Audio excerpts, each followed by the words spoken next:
Hello, and welcome to PATV's Veterans Roundtable program series. I'm your host, Jim Barton. I'm a past commander of the Great Neck American Legion and VFW post. And today, we're talking with veterans of the Korean War. With me today are Gabe Chieko, Bob Atkins, and Len Gappelberg, all veterans of the United States Army. Gentlemen, thank you for being with us today and for your service. The Korean War, June 1950 to July 1953. Gabe, let's start with you. What do you remember most about the war?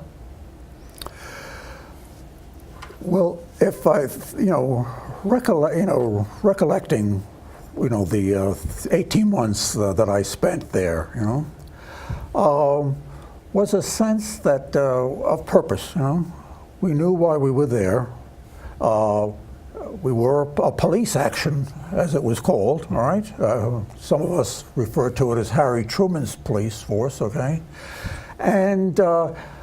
But also the men that I met, fellow soldiers and sailors and pilots, because I was stationed at a Kimpo Air Base, from which the F-86s and the Meteor 4s were deployed. Was that going up through Mig Alley? Absolutely, and we often wondered, as they were returning, what was the count, Did they all come back, We certainly, when they left, we said a prayer, and we waited, But one thing I do remember, of course, it was the first time that the armed forces were integrated under Harry Truman. And the outfit that I was with was originally in Japan, and at the start of the Korean War, they were deployed to Korea. But in Korea was the first time that the integration of races. And I want to tell you that there was never, in my experience, an incident which one could call racially, motivated. But other than that, I would say that the end of the war, of course, of the shooting war, is the day that Eisenhower arrived in Korea, and we knew that that would be the end. Although the shooting war actually had stopped, in the early '51, and but that again, that a truce would be declared, which, by the way, is still in effect. Right. The war is still on, and those are among some of my fondest memories. Bob, your time in the service? Well, I don't have anything quite as exciting as a trip to Korea. I was a part of something that at the time was called the SPP Program, Scientific Professional Personnel. I'd been a chem major in college, so when you've had a major in chem, physics, engineering, math, something like that, they apparently made an attempt not to make you a cook or an orderly or something like that, but rather to put you someplace where you could utilize some of your skills. So I was sent to the Army Chemical Center in Maryland. And it was only a couple of hundred miles less from New York. I was able to come home many weekends, have my mother do my laundry for me, get to see a show every now and then over in town. And but I'm glad I was there, because I was able to do a little traveling. I was sent to Utah, I was sent to Louisiana. I'd never been out west before. And also, I met people, I'd been in a rather rarefied atmosphere, because I had been in good schools, went to Columbia, and I'd never met real people, I guess you might say, from the South, from the West, from the Pacific Northwest. And it was nice to meet people from other parts of the country. I'd never really been exposed to that. So it was a real education, as I say. Certainly is. So And of course, I had the GI Bill when I got out. That was kind of a nice perk also. I worked as a photographer. I was in a photo lab, and we did a lot of testing of things like flamethrowers and gas generators and so forth, poison gas generators. And of course, they had to be recorded on film. And that was my job. Interesting. Yeah. Len, same question. What do you remember most about your time? It was an odyssey and a complete change of life. I was a kid from Brooklyn, had never been, so to speak, out of the neighborhood.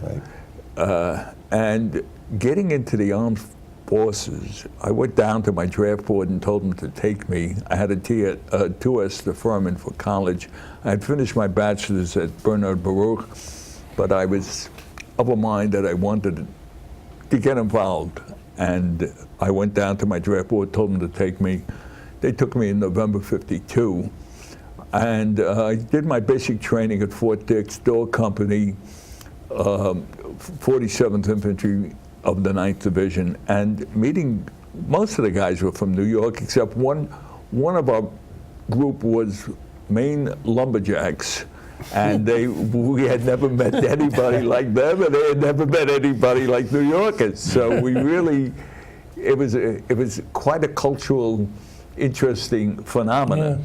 After doing, I was lucky enough, of all the guys in the company, I got sent to what they called machine accounting school, and I had no idea what it was. I spoke to my Master Sergeant O'Grady. He said, "Tell me you don't want to go, Gappelberg, and I'll send you back, give you an extra week's leave." I said, "No, I think I'll take the school." So I went to Fort Harrison, did 6 weeks of training there, and shipped out to Korea. And when I got to Korea, I had 2 MOSs, military occupational specialties. I had 1,400 for the job I just finished at Harrison, and the 1745 for heavy weapons infantry. They had no openings at the machine accounting school, so I went up to the 7th Division, 31st Infantry Regiment. I was there for about 3 or 4 weeks, and then they sent me back down to 8th Army Headquarters, where I was with the 25th MRU, which is the Machine Wreckage Unit. Our job was to do the logistics of 500,000 soldiers. We had to do an inventory. We had to take what would be called the morning reports and do the EDCSA, which is the effective date of change of strength accountability, so that the 8th Army Headquarters could know exactly what was going on within every company within the 8th Army. And we shipped this information to Japan by a Cessna almost every day. It was an odyssey, and it was an amazing experience. And I also was lucky enough to have the GI Bill. I got my master's and my doctorate under the GI Bill. And it's in American history, and I've been teaching American history for the past 50 years. But it was astounding meeting guys from Iowa who had never seen an ocean before, and they were going through a metamorphosis of cultural change. All of us went through, for want of a better term, that kind of metamorphosis of cultural changes. We were, and we just were, we integrated so well. You mentioned race relations. I had it in basic training, never any stress. Same here. We had a cordial and communal sense of camaraderie, which was with me throughout the entire basic training career. There was a sense of cohesiveness and caring for each other. Bonding is, I guess, the word you use. But that was quite an experience.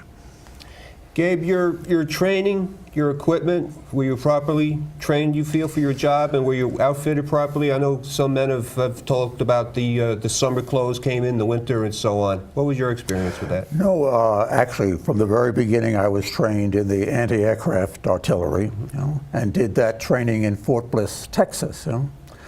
But when we arrived in Korea, as I say, that was in the fall of 51. The equipment that we had was functioning. We never had any serious misfunction of any material, and there was never a shortage of material. Was it a lot of World War II materials and equipment? Actually, I think those half tracks that we had in the anti-aircraft artillery too, they were actually, part of it was like a tank with a full track, and the front part of it was a cab, And on the rear was mounted quad 50s, 450 caliber machine guns on one, and the other was a 40 caliber artillery piece.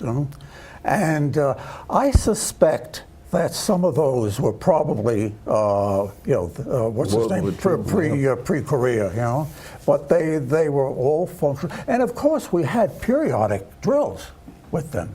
For instance, with the anti-aircraft equipment, we would go to Incheon, and we would have practice, and there would be a plane that towed something that looked like a large banner that, that used to say Goodyear tires or something like that, But it said nothing but keep your eye on the what's his name, on the target.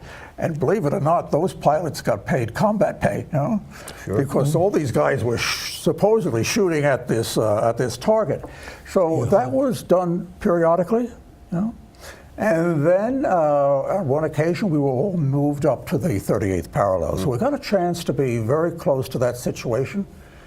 With binoculars, we could see the North Koreans, And they were looking right back at you. Looking right back at us, And none of us waved, or by way of a hand wave. But once in a while, what happened, both sides would exchange a round or two, aimed at this, what's his name, ravine that separated the two No of man's us, land.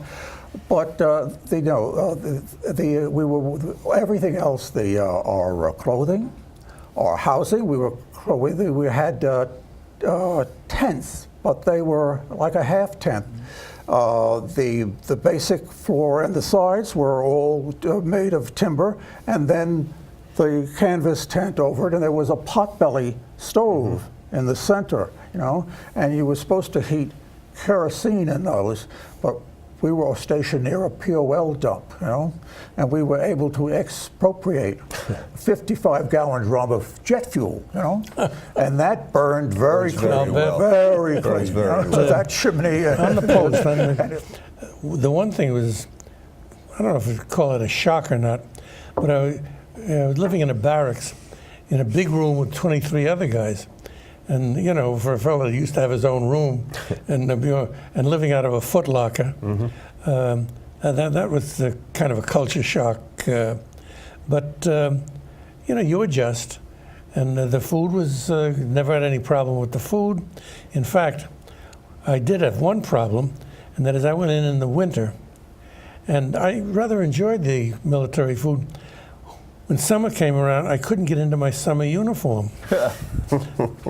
So I had to stop eating for a week or two so that I could finally fit into my khakis.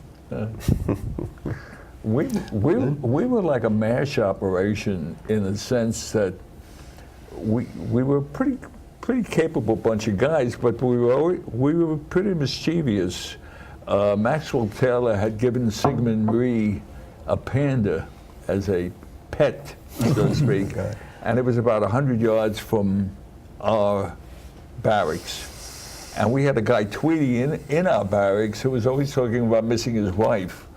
So we went up to where the Panda was with sugar cubes and dropped the sugar cubes all the way down to our barracks.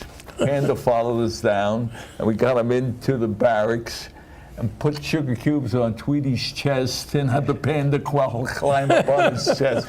He said, "Tweety, here's your wife," But we were loose and affable and carefree in the sense that we were doing an important job, but we were comfortable with each other, like a MASH operation. We were very, very close to each other. Joe Torrey's brother, Frank Torrey, was in my company. He was the pitcher for the 8th Army, and he later on played in the major leagues. And we had a couple of reunions. We had about 3 or 4 reunions with the 25th MRU and the 4th MRU one down at Virginia Beach and a couple of other places. It was good to see the guys again. But we had what I would call a pretty good, comfortable existence at 8th Army Headquarters. You made the best of the situation. Well, look, best of the situation, and it was one of the better situations in the Korean Peninsula because we were, as I said, stationed.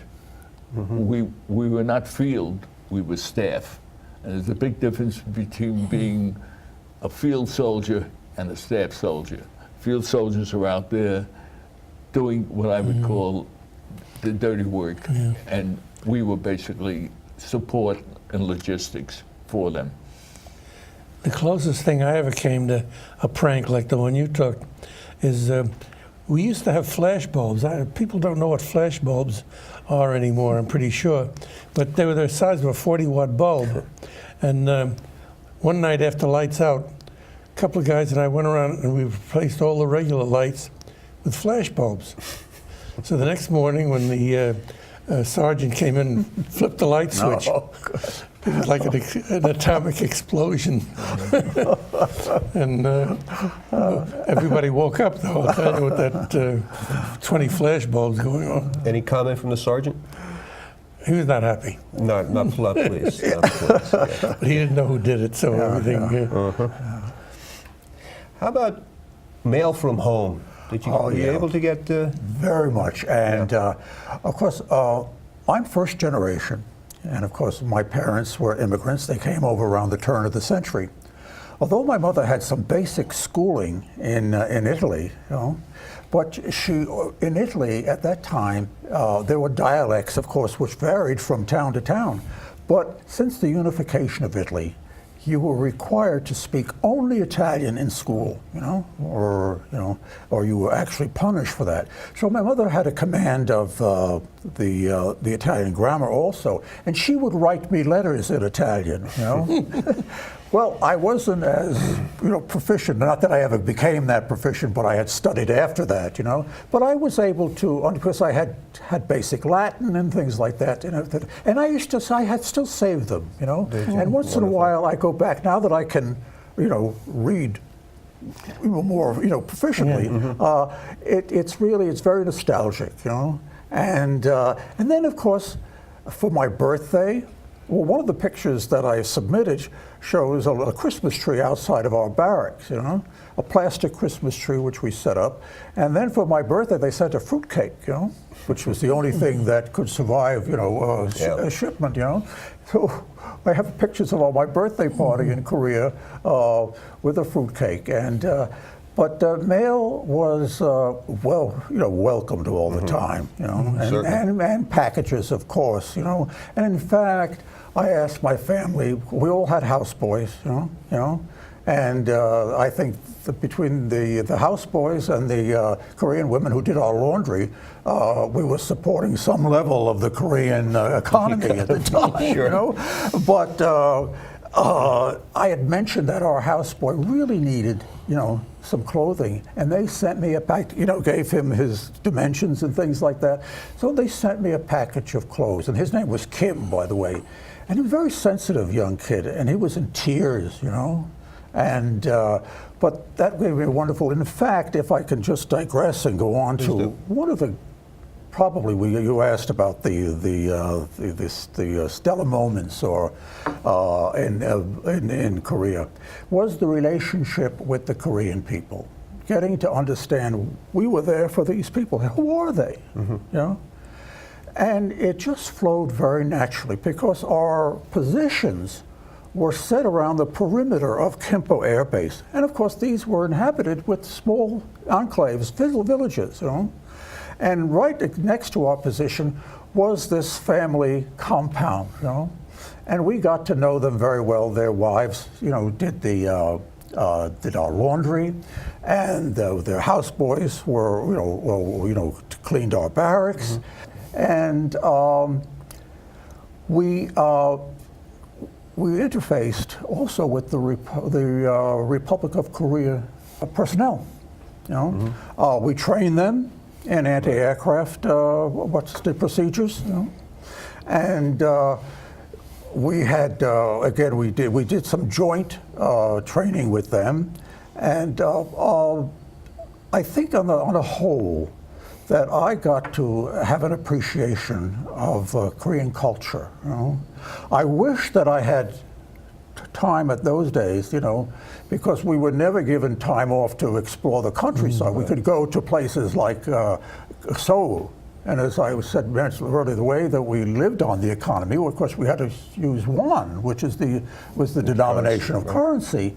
So what we would do, how did we get won? Well, you get your cigarette allowance. Yeah. You take your pillowcase and you fill that with your cigarettes, and you went to Seoul and you found many money changes, and the inflation was so out of control at the time. Camel B is the premier cigarette. Well, no, Cools. So you get Actually, Cools. what? They Cools, menthol Well, cigarettes. that was where you were. We were Camel B. Oh, I see. Well, I was definitely. So it depended on the neighborhood. They liked a little bit more of a high. It was In fact, we'd buy the carton at the PX Yeah. and walk off base and sell it for X number of one. That's right. I felt the same way you did about the Korean culture. In fact, when I was there was an awful lot of orphans in the winter months who were dying on the streets, freezing to death. I set up my own UNICEF. I asked my mother to send me cartons, brown cartons of gloves, scarves, coats, and I'd liberate a Jeep and go into town, right near Sigmund Rhee's quote palace. It was a Potemkin palace. There was nothing behind it. It was been bombed out. The whole city had been bombed out. And the roofs of Seoul were made out of Pepsi-Cola cans and Coca-Cola cans that had been flattened, and they used them as tin roofs. And people were living basically on the street. These orphans were living on the street and were dying. They were freezing to death. So I was going, as I said, I had my mother approach her friends and got together every week or two, scarves, coats, gloves, and brought them into town and distributed them to the Korean kids. Pre-UNICEF, but it was the same idea. I just felt, as you did, an affinity for the Korean culture and the Korean people. We were very, very, I think all of us, here we are, in our 80s, I guess. 80s for sure. 80s for sure. And I want to thank you guys for asking us to come in to share our experiences with the public on the Korean War. If somebody asked me if I had to do it over again, would I have done it? What I did when I was of a certain age and did it for reasons which I had. I wouldn't use the word patriotism, but I would use the word, here was the United Nations going in 21 different countries, and I felt a sense of world communion within the concept of serving in the United Nations Army. In fact, the Honor Guard was made up of 3 different units. One was the U.S. Army, one was ROK, which was the Republic of Korea Army, and the third was the United Nations Army. And I had a lot of contact with Greeks, Ethiopians, all the troops that were stationed there. We were close to all of them. The Belgians went out on night patrol with flashlights. They had no sense of the combat, what was going on. But the Canadians, the British, the French, there were 21 different nations. When we see this present situation, realizing we were there we were spared the fighting war, all right? Were how many, 35,000? Was it 50,000? But it was 50,000 lives, you know, that were our treasure, you know, that was spent there, you know, and sacrificed there, you know, and we had it easy. We were there. And as you say, if I had to do it over again, I'm not so sure I would do it, but I'm very, very happy, and I have a certain peace that I know the fact that we were there preserved what is there now, which I understand a country you wouldn't recognize. You know, they'll Especially allow you to so- come over there. Korean vets Yeah. are given, you have to pay the flight over there, but when you get there, all your accommodations are taken care of by the Korean government. The hotels, the meals, and everything. Oh yeah, I have a number of friends who have gone over there and have lived, for a week or 10 days or whatever it is. The Koreans will pick up the tab. Yeah, sure. They're very grateful to us. But the Korean civilian population, they benefited tremendously, but they also suffered tremendously during the war years. Of course, as you said, we lost 50,000 troops, part of which, you'll forgive me, MacArthur certainly miscalculated when he sent the troops up to the Yalu, which brought the 300,000 Chinese in and trapped the Marine divisions and the 2nd Division were trapped. Walton Walker, who was the commander then, was fired. I mean, he was the one who took the onus and the blame for the whole damn thing. And MacArthur walked away after Incheon. Nobody could do anything about it. Of course, eventually Truman realized that MacArthur had, to put it mildly, had exceeded his authority as a general and was acting Fired him, yeah. and fired him ultimately. Old soldiers never die. Well, that was his right, speech, really. Gentlemen, we're out of time for this series. Yeah. I want to thank you all for being here. Time went very quickly, and the stories are just beginning, I know. Yeah. Again, I thank you. Thank you for your service, and thank you, PATV, for allowing us to share our stories with you today. I'm Jim Barton. We'll see you next time. Thank you, Jim. Thanks, Jim. Thanks.